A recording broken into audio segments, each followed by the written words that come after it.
Vice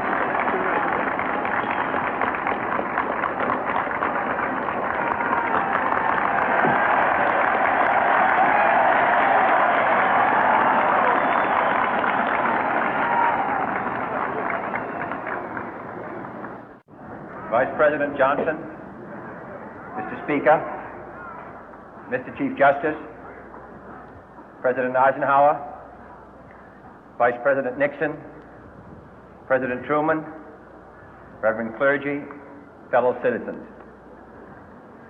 We observe today not a victory of party, but a celebration of freedom, symbolizing an end as well as a beginning, signifying renewal as well as change. For I have sworn before you and Almighty God the same solemn oath our forebears prescribed nearly a century and 3/4 ago. The world is very different now, for man holds in his mortal hands the power to abolish all forms of human poverty and all forms of human life. And yet the same revolutionary beliefs for which our forebears fought are still at issue around the globe. The belief that the rights of man come not from the generosity of the state, but from the hand of God. We dare not forget today that we are the heirs of that first revolution.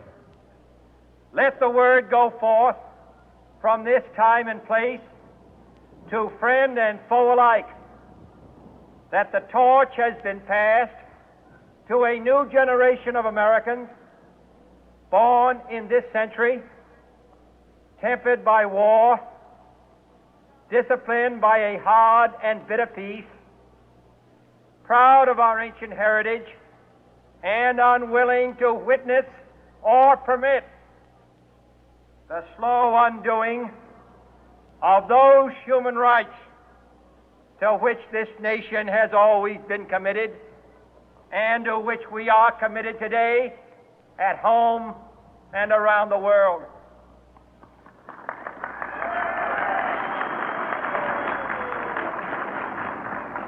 Let every nation know, whether it wishes us well or ill, that we shall pay any price, bear any burden, meet any hardship, support any friend, oppose any foe to assure the survival and the success of liberty.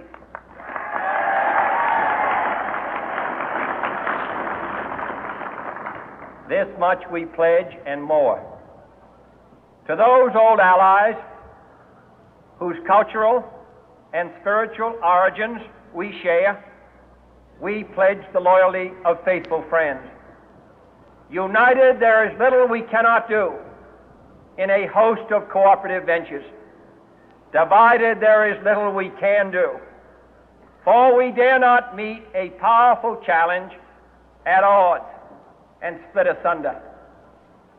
To those new states whom we welcome to the ranks of the free, we pledge our word that one form of colonial control shall not have passed away merely to be replaced by a far more iron tyranny.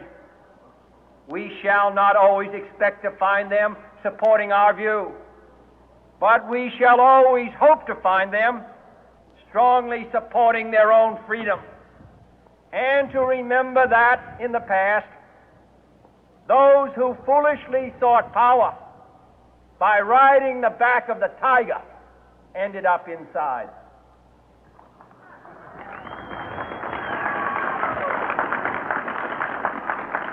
To those people in the huts and villages of half the globe struggling to break the bonds of mass misery, we pledge our best efforts to help them help themselves for whatever period is required, not because the communists may be doing it, not because we seek their votes, but because it is right.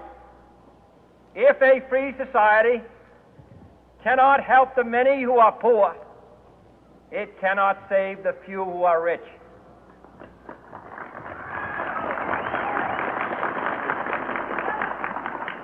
To our sister republics south of our border, we offer a special pledge to convert our good words into good deeds, in a new alliance for progress, to assist free men and free governments in casting off the chains of poverty.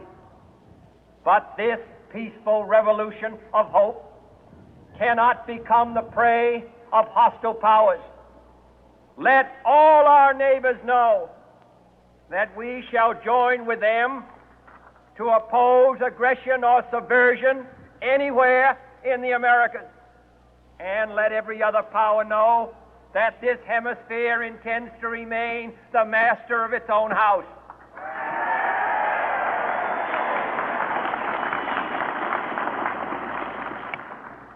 To that World Assembly of Sovereign States, the United Nations, our last best hope, in an age where the instruments of war have far outpaced the instruments of peace, we renew our pledge of support to prevent it from becoming merely a forum for invective, to strengthen its shield of the new and the weak, and to enlarge the area in which its writ may run. Finally, to those nations who would make themselves our adversary, we offer not a pledge, but a request that both sides begin anew the quest for peace. Before the dark powers of destruction, unleashed by science, engulf all humanity in planned or accidental self-destruction, we dare not tempt them with weakness, for only when our arms are sufficient beyond doubt can we be certain beyond doubt that they will never be employed.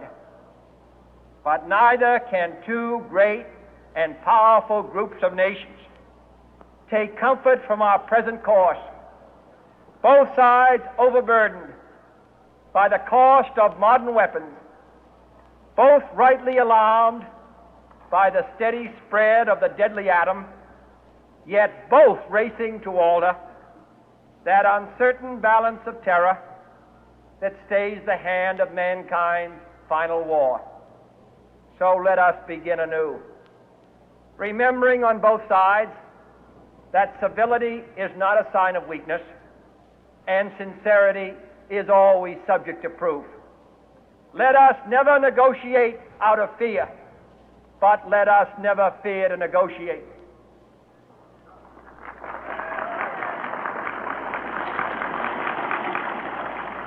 Let both sides explore what problems unite us, instead of belaboring those problems which divide us. Let both sides, for the first time, formulate serious and precise proposals for the inspection and control of arms, and bring the absolute power to destroy other nations under the absolute control of all nations.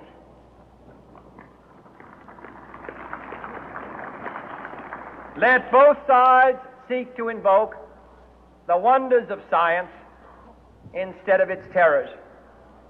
Together, let us explore the stars, conquer the deserts, eradicate disease, tap the ocean depths, and encourage the arts and commerce. 所以推荐给大家，要是呢，场上有奎伦，其实你用鱼人蛮不会错的哦，因为他在塔杀方面确实是1等1的辅助英雄。那最后呢，非常感谢你的收看，如果可以的话呢，请帮我点选订阅加喜欢，非常感谢你们，我们下次再见，拜拜。